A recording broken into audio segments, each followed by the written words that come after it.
Bismillahirrahmanirrahim. Assalamualaikum warahmatullahi wabarakatuh. Perkenalkan, nama saya Nirmawati Bakri, NIM B201201143. Saya dari Prodi Sosiologi, Fakultas Ilmu Sosial dan Ilmu Politik. Pada kesempatan kali ini, saya ditugaskan oleh dosen saya untuk membuat video yang menyangkut tentang mata kuliah. Nah, yang saya pilih adalah mata kuliah pengantar sosiologi. Pengertian sosiologi secara terminologi berasal dari bahasa Yunani, yakni sosius dan logos. Sosius berarti kawan, berkawan ataupun bermasyarakat. Sedangkan logos berarti ilmu atau dapat juga berbicara tentang suatu. Dengan demikian, secara harfiah istilah sosiologi dapat diartikan ilmu tentang masyarakat. Pendapat para ahli.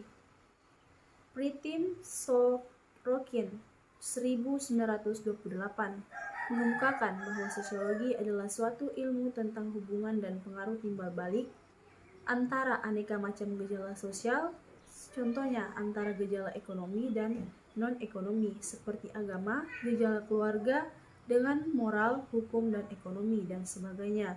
William Ogbrun berpendapat bahwa sosiologi adalah penelitian secara ilmiah terhadap interaksi sosial dan hasilnya yaitu organisasi sosial. Pendapat para ahli. Rockcake Warren berpendapat bahwa sosiologi adalah ilmu tentang hubungan antara manusia dalam kelompok-kelompoknya. J.A.A. Vendome Lemens mengemukakan bahwa sosiologi adalah ilmu tentang struktur dan proses kemasyarakatan yang bersifat stabil.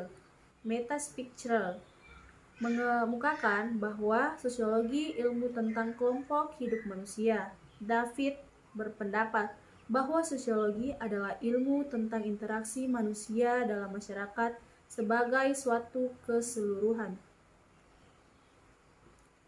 Selo Sumarjan berpendapat sosiologi bahwa ilmu tentang struktur sosial dan proses-proses sosial, termaksud perubahan-perubahan sosial. Struktur sosial merujuk pada keseluruhan jalinan antara unsur sosial pokok yaitu kaidah-kaidah sosial, lembaga sosial, kelompok-kelompok sosial, serta lapisan sosial. Sedangkan proses sosial adalah timbal balik antara berbagai segi kehidupan bersama.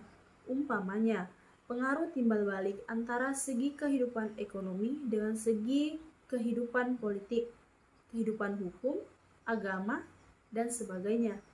Kesimpulannya, sosiologi adalah ilmu tentang interaksi sosial, kelompok sosial, gejala sosial, organisasi sosial, struktur sosial, proses sosial, maupun perubahan sosial. Objek ilmu sosiologi. Objek ilmu sosiologi adalah masyarakat yang dilihat dari sudut hubungan antara manusia dan proses yang timbul dari hubungan manusia di dalam masyarakat. Masyarakat menurut Selo Sumarjan menyatakan bahwa masyarakat adalah orang yang hidup bersama yang menghasilkan kebudayaan.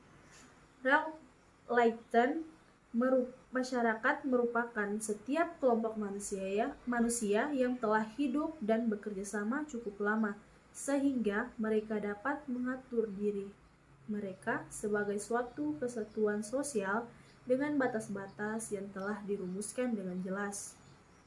McIver menyatakan ia suatu sistem dari kebiasaan dan tata cara, dari wewenang dan kerjasama antara berbagai kelompok dan penggolongan, dari pengawasan tingkah laku serta kebebasan manusia.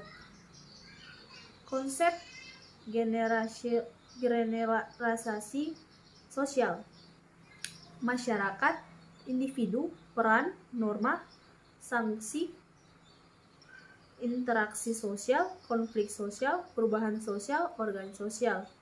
Penyimpangan sosial, lembaga sosial, mobilitas penduduk, tindakan sosial, kelompok sosial, perilaku sosial, patronase, lapisan sosial. Auguste Comte 1998 sampai 1853. Ia berpendapat, orang yang menggunakan istilah sosiologi, orang pertama yang membedakan ruang lingkup dan isi sosiologi yang berbeda dengan disiplin ilmu dan lainnya. Ia menyusun sistematika dari filsafat sejarah dan kerangka terhadap pemikiran yang berbeda-beda. Menurut Conte, ada 3 tahap perkembangan intelektual manusia. 1. Tahap teologis atau fiktif. Yang kedua, metafisik. Dan ketiga, tahap pengetahuan positif dan ilmu. Teori sosiologi. Teori sosiologi, teori tindakan sosial dari sistem sosial, Talcott. Pearson menggunakan kerangka alat tujuan sebagai kerangka dasar teorisnya yang intinya 1. Tindakan itu diarahkan pada tujuan atau memiliki suatu tujuan. Yang kedua, tindakan terjadi dalam suatu situasi di mana beberapa elemennya sudah pasti, sedangkan elemen-elemen yang digunakan oleh orang bertindak sebagai alat untuk mencapai tujuan tersebut. Yang ketiga, secara normatif, tindakan itu diatur sehubungan dengan penentuan alat dan tujuan. Dalam teori sistem sosial tersebut, Pearson dan rekannya mengembangkan AGIL, Adaptation, Goal Attainment, Interaction, dan Lead tahun 1986.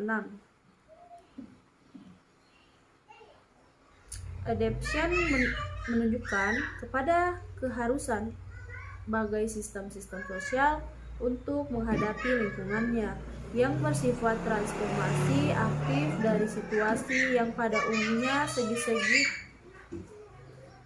dimanipulasi sebagai alat untuk mencapai tujuan. Goal attainment merupakan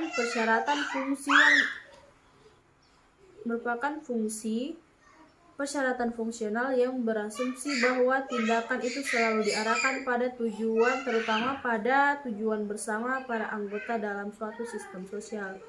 Integration merupakan persyaratan yang berhubungan dengan interaksi antara para anggota dalam suatu sistem sosial.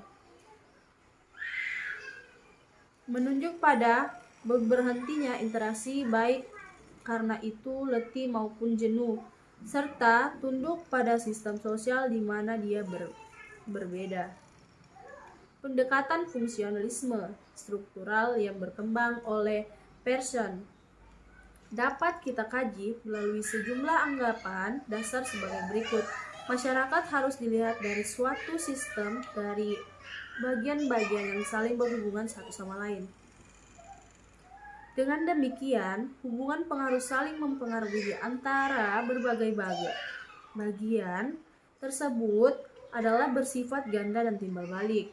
Sekalipun integrasi sosial tidak pernah dapat dicapai dengan sempurna, namun secara fundamental sistem sosial selalu cenderung bergerak ke arah equilibrium yang bersifat dinamis. Sekalipun disfungsi, ketegangan dan penyimpangan senantiasa terjadi juga.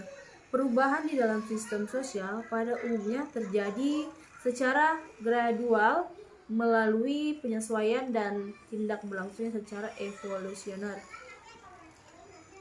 Teori evolusi sosial Herbert Spencer dalam bukunya yang berjudul Principles of the Sociology 1976 sampai 1896, Herbert Spencer sebagai seorang sosiologi Inggris yang banyak menggunakan bahan-bahan etnografi secara luas dan sistematis, mengemukakan teori evolusi sosial sebagai berikut. Masyarakat merupakan suatu organisme. Suku primitif berkembang melalui peningkatan jumlah anggotanya. Pertumbuhan masyarakat tidak sekedar menyebabkan pembanyakan dan penyatuan kelompok. Dalam tahap masyarakat yang belum bersifat homogen, suku non-maden memiliki ikatan karena dipersatukannya oleh ketundukan kepada pemimpin suku.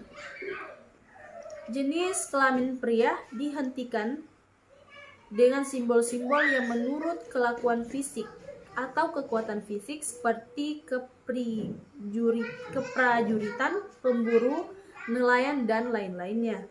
Kepemimpinan muncul sebagai konsekuensi munculnya keluarga yang sifatnya tidak tetap dan nomaden. Wewenang dan kekuasaan seseorang ditentukan oleh kekuatan fisik dan kecenderungan seseorang untuk kemudian kekuasaan diwariskan. Peningkatan kapasitas pun ditandai oleh proses pertumbuhan masyarakat melalui organisasi sosial, pembagian kerja, kelas sosial, unsur religi dan sekuler, dan lain sebagainya. Teori teknologi dan ketinggalan budaya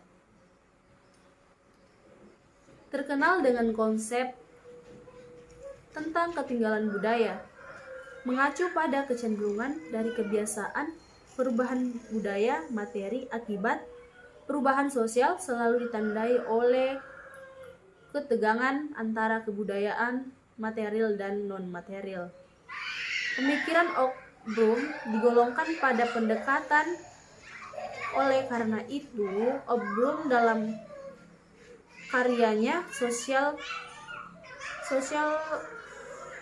mengemukakan bahwa hal berikut: perilaku manusia merupakan produk warisan sosial atau budaya, bukan produk faktor biologis yang diturunkan lewat keturunan. Kenyataan sosial pada terdiri atas pola-pola berikut individu yang nyatanya dikonsekuensikan. Perubahan-perubahan kebudayaan material terbentang melalui dari penentuan awal seperti perkakas, tangan, komputer sebagai satelit dan komunikasi. Kebudayaan non-material yang tidak mampu mengejar karena kecepatan perubahan dalam kebudayaan material terus melaju. Teori struktur Othonic Grages dalam bukunya The Conception of Society 1984, teori strukturasi gradient dapat ditemukan prinsip-prinsip sebagai berikut. Teori sosial menemukan adanya rekonstruksi yang berbeda dari mazhab sosiologi, interpretatif, fungsionalisme, dan strukturalisme. Praktik-praktik sosial harus dipahami sebagai kesesuaian antara ucapan dan tindakan atau signifikasi dan aksi. Rekonseptualisasi atas tindakan struktur dan sistem diawali dengan memandang praktik-praktik sosial yang terus berlangsung sebagai segi analisis terpenting. Mengetahui bagaimana beradaptasi atau bagaimana dampak dalam konteks kehidupan sosial pun termaksud pengetahuan tentang mematuhi aturan. Peraturan bukanlah suatu yang tersolir, namun peraturan lebih merupakan pembangkit atau media bagi praktik-praktik sosial dan adanya tindakan. Teori Dharma to Great Everything Government menerbitkan pandangannya pada interaksi sosial, pada struktur sosial, melainkan pada interaksi tatap muka atau kehadiran bersama. Menurut interaksi tatap muka, itu dibatasinya sebagai individu yang saling mempengaruhi tindakan-tindakan mereka satu sama lain, masing-masing berhadapan secara fisik. Dalam situasi sosial, seluruh kegiatan dari partisipan tertentu disebut sebagai suatu penampilan. Para aktor adalah mereka yang menentukan tindakan-tindakan atau penampilan rutin. Individu dapat menyajikan pertunjukan show bagi orang lain, tetapi karena itu perlu dibedakan antara panggung depan dengan panggung belakang. Panggung depan adalah bagian penampilan individu secara teratur, berfungsi sebagai metode umum untuk tampilan di depan publik sebagai sosok ideal. Sedangkan panggung belakang terdapat jenis-jenis masyarakat rahasia yang tidak sepenuhnya dapat dilihat oleh permukaan dan mustahil karakter individu berbeda apa yang dipentaskan dengan kebiasaan sesungguhnya. Teori siklus Ibn Khaldun 1332 sampai 1406. Ibnu Khaldun mengemukakan prinsip pokok untuk menafsirkan kejadian sosial peristiwa-peristiwa dalam sejarah. Prinsip yang sama juga dapat digunakan untuk menganalisis timbul dan tenggelamnya suatu negara. Gejala yang sama akan terlihat pada kehidupan masyarakat pengembara dengan segala kekuatan dan kelemahannya. Pemersatunya manusia dalam suku-suku cilan, negara, dan sebagainya adalah rasa solidaritas. Faktor itulah yang menyebabkan adanya ikatan dan usaha-usaha atau kegiatan-kegiatan bersama antara manusia. Terima kasih. Itulah hasil pementasan tugas dari dosen saya, yang itu dapat saya sampaikan. Lebih dan kurangnya saya mohon maaf. Kesalahan datangnya dari diri saya pribadi dan kebenaran datangnya dari Allah Subhanahu wa taala.